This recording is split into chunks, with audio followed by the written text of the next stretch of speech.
in Europe, especially for approaching. I'm going back to the US pretty soon. I'm going to be going to October. Got some birds trying to kill me, but it's all good in the hood. So today we are talking about the harshest rejections I've ever received in this journey of dating, approaching, coaching, doing the whole thing, not caring what people think, and inevitably entering some very uncomfortable situations. I have 4 of them in particular. I'm here joined by my good homie Sean Don. Guys, welcome back. Welcome back. This is one of the best homies I've made, especially in Bali, where we've just had a lot of deep talks, lived together for a few months, approached many times, done a few immersions, and had a lot of cool nights, a lot of hard nights, everything in between. And very excited to have you back on. I hope you guys enjoy. For some reason, I'm getting a lot of views on my live streams. You guys enjoy the rawness of this hair as well. Check it out, no haircut. What a better way to do a rejection live stream in public, right in the center. Yeah. So yeah, I think it's a good little mise en scène, is what they call it. Absolutely. Yeah. I think I'm gonna sit on your right, just so that I don't get anyone else on the camera, especially as I pan the video. Yeah, like right here would be perfect. And that way you're the only one in frame. There we go, look at that. Oh yeah. This is much better, just to respect the privacy of a few people. I'll get my power right there. Okay, so number 1. I'm gonna start with the story of my best friend dating the girl who put me in the friend zone. This was the first ever hard rejection that I ever got. There's a girl named, I'm not gonna say her name, let's just call her Michaela. This was a long time ago. I was in high school, and I had a crush on her just because she was nice to me and we were friends. Yeah. And she was 1 grade below me. I got her to join theater, which I was in, and we became friends. We were acting together, and we'd hang out and practice our scripts every day. And then I started hanging out at her house, inviting her to where all my friends and I would hang out. And eventually I made a move after like 5 months of hanging out, which is always a mistake. And she's like, oh, I don't see you like that. You're just a friend, blah, blah, blah. Of course, I was a little depressed afterwards, but it is what it is. And then she started dating my best friend. And then I had to be friends with both of them at the same time, third wheeling all the time. And honestly, it was very awkward. And that was probably one of the harder rejections I got when I was younger. The classic friend zone. I'm happy it happened too, by the way. I think everyone needs these rite of passages as a man, right? And this one of them. What exactly were you feeling when it happened? Because when you're not experienced as well, I feel like jealous, dude. So much harder, doesn't it? When you start getting it a bit more in your adult life, I feel like you kind of start getting used to it a bit more. But when you're like the first one, I feel like it's always the worst. Like, damn, dude, there's something wrong with me. A little bit, very envious of my friend, but at the same time, I loved him, and I think I was a pretty good friend in that case. Like, I never made it a big deal. I kind of took the L. I just took the L, but definitely hurt, and it motivated me to do better with women. I remember I was like, all right, I got kind of like that chip on my shoulder. Like, this was probably one of the catalysts that I needed to start learning game as well, because I was like 16 going on 17. And I remember I had many experiences where we would go to a party together. Her and my friend, they were going together, and I'd make out with like a girl or something at the party, and it would blow my mind. But I remember it gave me more of a push to impress her too, to show her, okay, well, I'm just gonna make sure that I'm cool and fun. I didn't know game at the time, but we would go to parties and I would drink a little, but I was doing a little game without knowing it. Like, I would talk to all the girls there, and then one thing led to another, and with the right setup, you would meet a girl. And I remember one time I made out with 2 girls at once in my car, and he saw it, and it was the most unbelievable thing. And they cock blocked, and then the girls ran off, and it was the most unbelievable moment of my life. I remember I told all my friends about it. I was only like 17 or 16 actually, made out with 2 girls in my car, and it blew my mind. I think from that moment I was hooked. So it still was a win-win connection as well. Like, the girl that cock-blocked me, like, she was still a good wing woman. She still introduced me to her friends that were girls. So I'm glad I didn't be like a fucking bitch about it and like cut her off and get mad at my friend and ruin all these friendships. What happened down the line that got in the way was I ended up still being friends with her after they broke up. Yeah. And that was fucking awkward. And eventually I had to cut her off for him, felt like, because when that's her ex, and me and her are hanging out still at school and stuff, it made him feel very uncomfortable. So eventually I had to cut her off. Wow. Yeah. What you said about the way you reacted to rejection, I think is actually like so important to talk about. Because like, what do you think? Like, what do you think about the different reactions that you could take to rejection, how it might affect you long term, or just like how it might affect you even in your dating life in general, like how you handle rejections basically? Yeah. Amazing question. Goddamn, good question. Let me just fix this. So I feel like this is annoying to hold. Here we go. There we go. How you react to rejection is everything. Yeah. Everything. If I get a student and he's not handling a rejection well, that's the first thing I try to fix. Like, dude, you 1,000 out of 10. That was amazing. Hype him up. Your internal state after you get rejected is everything. And how I handled it, of course it hurt. It's always going to hurt, even now. But I decided to push forward and use it to fuel me instead of let it bring me down and get into a slump and just get addicted to video games and just lose my swag, my confidence completely. I didn't let it bring me down. I let it bring me up. And it's the same thing out in the field. When you get rejected by someone and you get embarrassed and people judge you and the girl rejects you and you feel like shit, you say, 1,000 out of 10, I'm gonna keep going. Next one, she wanted me, I'm gonna keep going, I'm gonna get the next one. And you let it fuel you and you let it push you to do even more. Whenever I see someone slow down from a rejection, I know he's fucked. Yeah. And there's not much you can do either. Like, you can try to teach that mindset in 5 days, but if he decides not to adopt it, he's not gonna win. He needs to adopt that mindset. Without that mindset, you will win. That's why another thing I try to push people away from is having a open approach to close batting ratio. Like, how many approaches does it take to get a win? You got to embrace the rejection. Stop trying to even avoid it. Just embrace it to the fullest, and then 10x the volume in action, and you will get the wins. And inevitably, you'll get the wins. How so off the back of that, like, what like, because personally I've had it where I've handled rejection pretty badly when I was younger, and it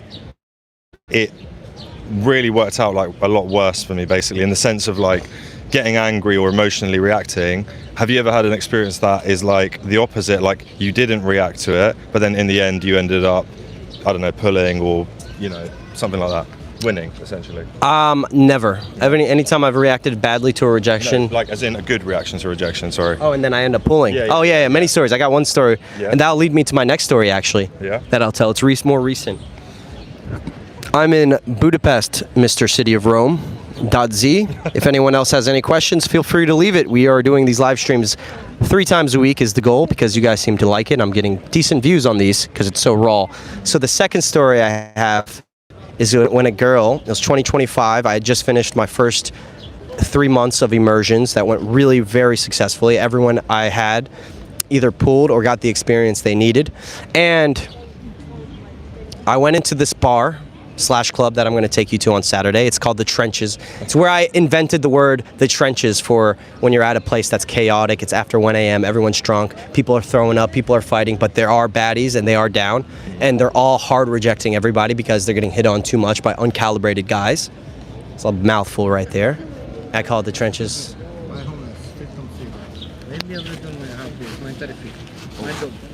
Oh, he bit you. That sucks, man. Sorry, brother.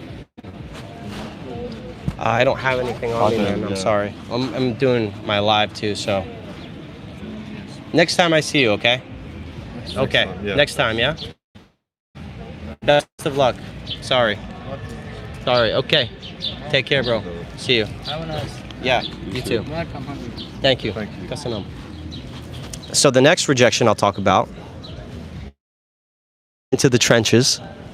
And honestly, I probably would have gave him something if I wasn't live streaming, but I'm fucking live streaming. So sorry, buddy.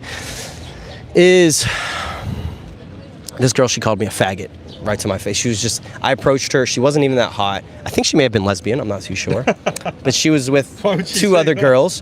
And I just was trying to vibe, like pure-hearted, just trying to give value and vibe, like really like a wholesome, one of the first approaches of the night. I walked up, hey, you guys have a really cool style today. How's the night going?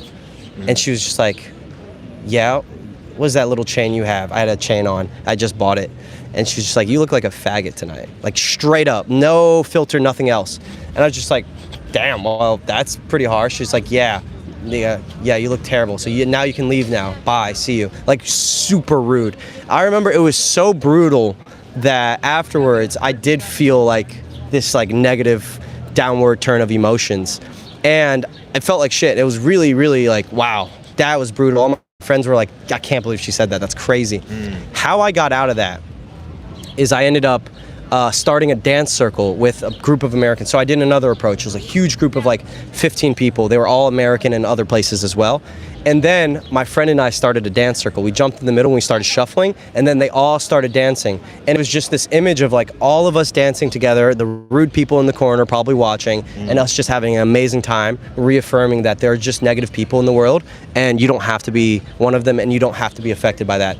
Right after that, within 30 minutes, I approached a Turkish baddie, real baddie too. Like I still think about her sometimes late at night because she was so sexy, and I pulled her within 30 minutes, and it was wild. It was super wild, yeah. Nice, man. Yeah, so it's like just pushing through that, having an amazing night, and then I pulled again the next day after as well. So, yeah, it was a pretty harsh rejection, but that's one where it turned into a win afterwards, where I felt amazing right afterwards on the same night, showing that you can feel terrible after a rejection. You know how they say, oh, what's the worst? The worst she can say is no. In that case, the worst she can say is you're a fucking faggot, and then you just keep on going. So, have you ever pulled tried to make a bad like from a rejection, try to fix that and turn it into like a win? Positive? Yeah, but like as in the sense of like not just in mentally, but like trying to like, oh no, it's a rejection, but you know, maybe I can win her over kind of thing. Have you ever had that experience? I think it's something I've learned to not do. I've had to unlearn is trying to, I think in that situation, I even persisted as well. While I was talking to her, I was even like, okay, she's mean, I'm just gonna keep talking and maybe she'll like me. And then that's where it triggered the even harsher rejection, is because I persisted when she's not down. I think I've gotten really good at analyzing who's good vibes and who's not. And I just, as soon as I realize they're bad vibes, I disengage faster now. I think I've gotten good at disengaging really quick and not even trying to win them over. Because even if I did win them over, you're still winning over a bad a bad vibe person, and that's not going to change. If someone's going to be very insanely rude to you at the beginning, even if you were to win her over, she's still an insanely rude person, and it's still not someone I'd want to be around. So I've gotten even better at protecting my energy. Like the minute I sense bad vibes, I don't care if my boot camp students are liking them, I'll leave. I'll be like, hey, I've had this on my last boot camp. A girl was bad vibes. He was talking to her, with her, and she was cute, and actually I could tell like someone could have pulled her, but my student wasn't down and I wasn't down either. But I did an approach, and then she was just, and the girls were nice, and that it was a very successful approach, I guess you could say. And then she was just like, yeah, you know, you're gonna creep people out by doing that and blah, blah, blah. And I was just like, hey bro, I said it to her face, not even rudely, just kind of like matter of factly, like, hey, so you're bad vibes, I can't be around this girl, she's gonna mess up my momentum. I said it right in there, and I was like, when you're done hanging out with her, let me know, because I'm gonna be running around. Just like matter factly, like, hey, that's bad vibes, I'm out. And now maybe I probably could have been nicer about it, but in my head I was just like, okay, this girl's gotta go. We gotta get rid of her. She's being fucking weird. And she ended up getting pulled. I saw her get pulled at the end of the night. Oh, really? Yeah, but I just don't want that energy around me. So yeah, let me see if there's any questions. Guys, ask some questions if you get a chance. My arm's getting a little tired here. This is not too bad. Sorry if it's a little shaky, guys. All right. Shaky vibes. Shaky vibes. Rejection number 3. The third rejection. Can you hold this for 2 seconds? Yeah, sure. I'm gonna have you record me for a second, make it easier. We gotta do it this way. Yes. Do you remember what was number 3? I remember one. The third rejection was probably the most painful one, where I did not recover. It was because I was caught off guard. So again, it was one where I was just being social, wasn't rizzing. I was at Simplicurt, another place I'm going to take you this week that's insane. Such cool vibes there. I ended up talking to, I think it was a Spanish girl or maybe a French, I think it was a Spanish girl or something like that. They were European. And we were vibing for about 10, 20, 30 minutes. I even sat down with them. And it was me out solo night game, just talking, and we were just vibing. They were like in their 30s or in early. They're coming, and when you're solo, sometimes you just need to get social. I was talking with them. We're having a great night, we're vibing. I was even gonna leave soon. It was like 20 or 30 minutes in, and they asked me what to do, and I avoided it. And finally, I was just like, okay, I usually don't tell people what I do, but I'm, you know, because people judge, but if you guys are open-minded, I'll tell you. So I told them what I did, showed them my channel, and they were like, this is disgusting. This is the whack, yeah, you're hurting the world. You're like one of those Andrew Tate influencers. Like, they were like, this is disgusting, this is bad, you're teaching manipulation, all these bad things, which I'm not. I'm literally teaching how to get through rejection, build momentum, and create abundance, which a lot of like really super feminist chicks like they don't want guys to create abundance. They don't want normal people to learn how to create abundance. That's not what they want. Fuck them. And I remember I got triggered because I had like thought they were cool, and like I even said don't judge, and they did the exact opposite. One was kind of cool and the other was like super judging, and we ended up getting into this debate, which, by the way, a little thing I learned from that is you never debate with someone who's not willing to open mind, because like you're gonna win the debate, and from the outside no one can tell who's right. There's no winners. There's no winners there. You just look like you're debating, and it almost makes you look more dumb, and it was super triggering. And we debated for like 10 minutes, and then I ended with like lecturing them, like, you know, like I was just pissed. I was like, you know, you shouldn't judge this, and this. I was just giving my case, just honestly being a bitch about it. And then I left, and I was just like, fuck, why didn't I even debate them, number one, and why did I even tell them? And then number three, I kind of lost faith in humanity at that point. Like, I didn't want to talk to anyone after, and I may have done one or two approaches, but I wasn't on boot camp. On boot camp, push through, but I was just like, you know, I'm just gonna go home. And I kind of had lost faith in humanity. I was just like, yeah, I don't want to vibe with anyone. I'm gonna go home and fucking watch a movie or something. I'm just gonna go home. Yeah. And it was probably in the first hour of the night, and it wasn't a big deal. But yeah, from that point on, I'm different. When I say what I do, they can judge. I'll just be like, yeah, that's what I do. I'm a player. I teach other players how to be better players. Yeah. You know, I just don't give a fuck. But back then, this was when I was a little bit more new to, like, I wasn't used to that judgment and the stigma behind what I do. Now I'm just like, I get it, dude. I'm a dating coach if you want. Yeah, yeah. So that was probably like one of the more painful ones, was that one, yeah. What would you say, like, I know you kind of just said it, but what would you specifically say is the takeaway from that, like the biggest lesson of, like, technically of what you should do in that kind of situation? I think you own it and hold frame. Yeah. So in that situation, I was actually deep down insecure about what I do. Yeah. And I read the room wrong. Now I could meet someone within 10 minutes and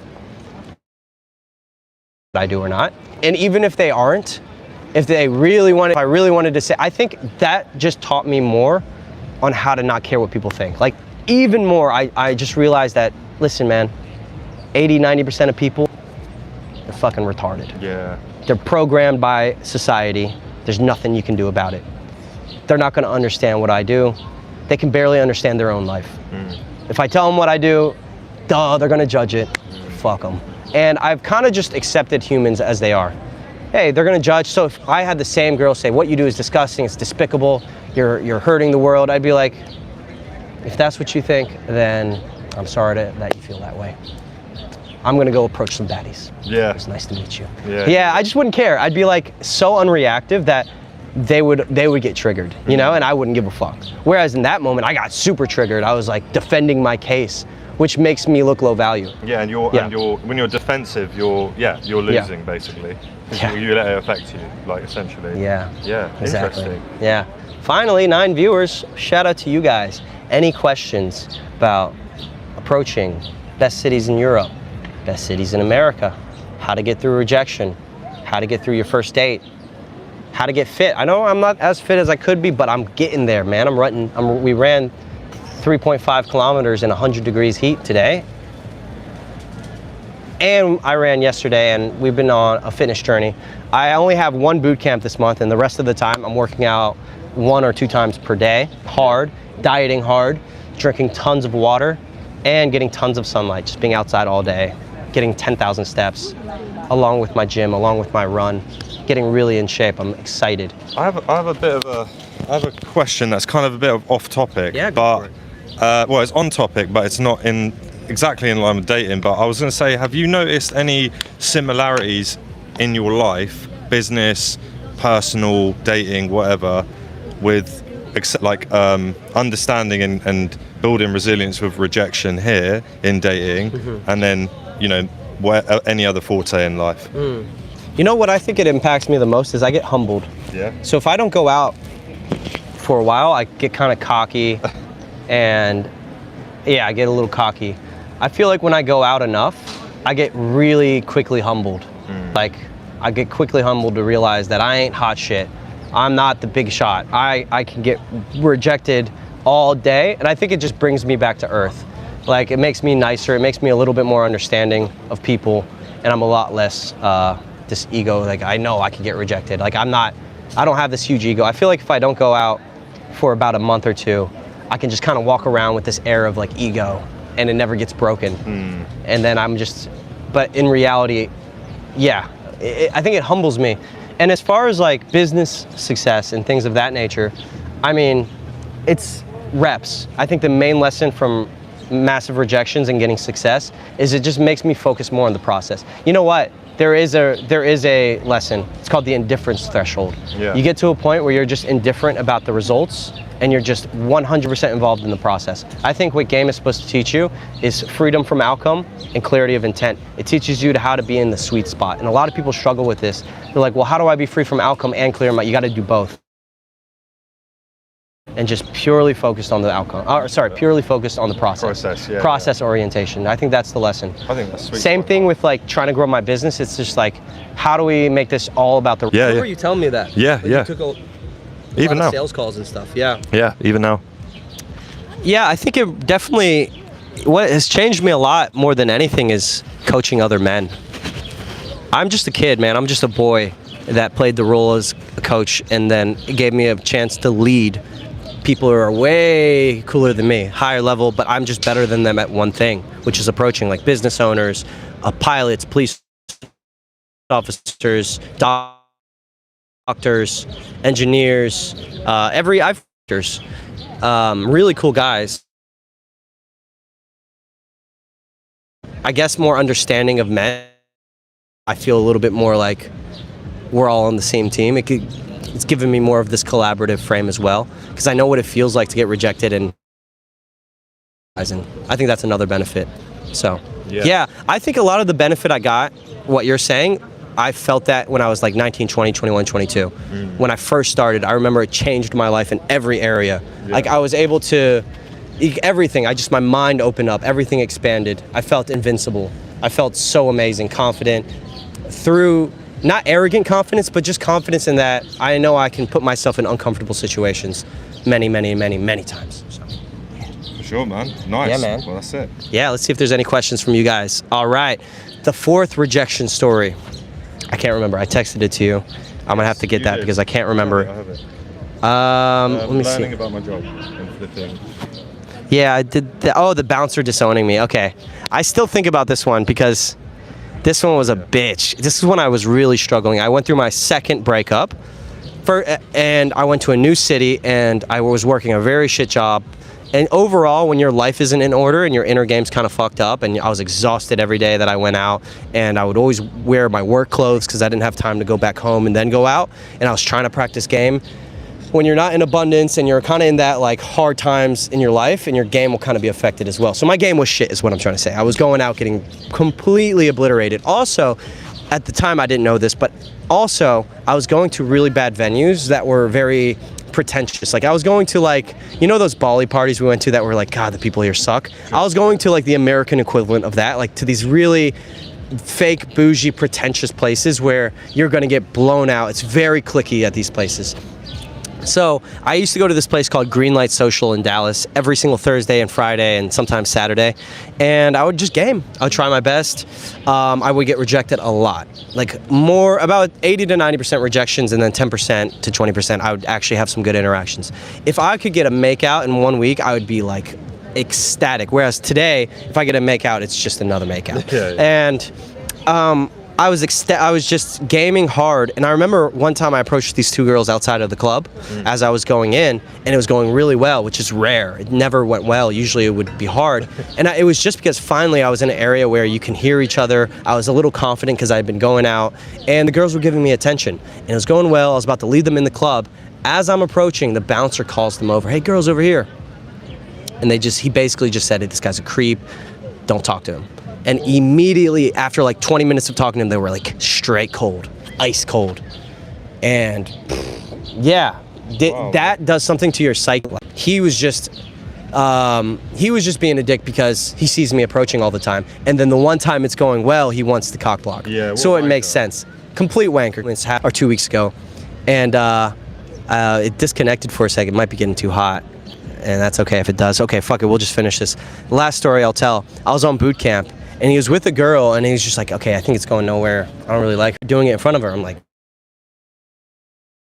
fuck. Yeah. I'm just like, okay, it's all good. Hey, excuse me. Approach. Bring him in. Introduce, just like, I don't give a fuck. So you're in the game enough. You become icy. Desensitized to what people think. Desensitized to everything. You become a little bit icy. I still feel everything, especially if I'm not approaching like I am now for a week or two. But you just become icy, man. You become very icy, and you get a different mindset, and I love that. So, yeah, you learn a lot about people. And